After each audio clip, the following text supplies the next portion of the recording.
در بخش بازار کار که ما سالهاست اینها رو دنبال میکنیم برآورد میشه بیش از 3 میلیون اتباع غیرقانونی در کشور دارن در بخش‌های مختلف و بنگاه‌ها دارن کار میکنن. اون موقع ما بیشتر رو این بخش مانور میکردیم، اعتراض میکردیم، به دلیل این بود که ما نرخ بیکاریمون 2 رقمی بود و در بخش جوانان و فارغ التحصیلان دانشگاهی واقعا رقم بیکاری بالا داریم.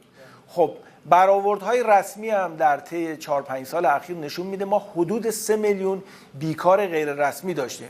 خب وقتی این مسئله رو با حضور اتباع غیرقانونی در بازار کار در نظر میگرفتیم، واقعا منطقا نمیتونستیم بپذیریم که چرا دولت با این مسئله برخورد جدی نمیکنه. بر اساس قانون کار و ماده 120 اون، حضور کارگر خارجی در ایران به شرطی قابل دفاع هست که ما عین اون مهارت رو در کشور برای مشاغل نداشته باشیم.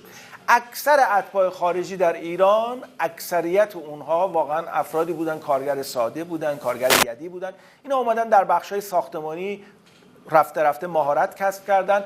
به هیچ وجه اینا با مهارت و با تخصص وارد کشور نشدن. بنابراین حضور اینا غیرقانونی بوده. باز هم تعمیرات و اصلاح در بخش ساختمان توسط همین اتباع غیر قانونی داره صورت میگیره، اتباع خارجی داره صورت میگیره و ما یک کار زیرساختی در کشور انجام دادیم که طی 10 سال گذشته شکل گرفته.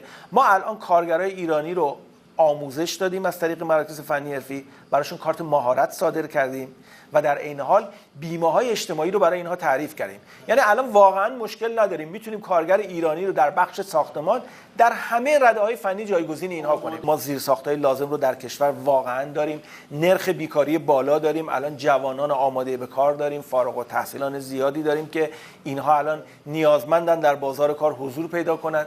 در عین حال توجه کنید که اون افرادی که معمولا شانتاژ میکنن و این بحثا رو مطرح میکنن، افرادی هستن که اینها رو به صورت غیرقانونی استخدام کردن. اونها افرادی هستن که قوانین کشور رو رعایت نکردن. معمولا کارگاهی هستن که شناسایی نشدن، کد کارگاهی ندارن، دنبال سوء استفاده از نیروی کار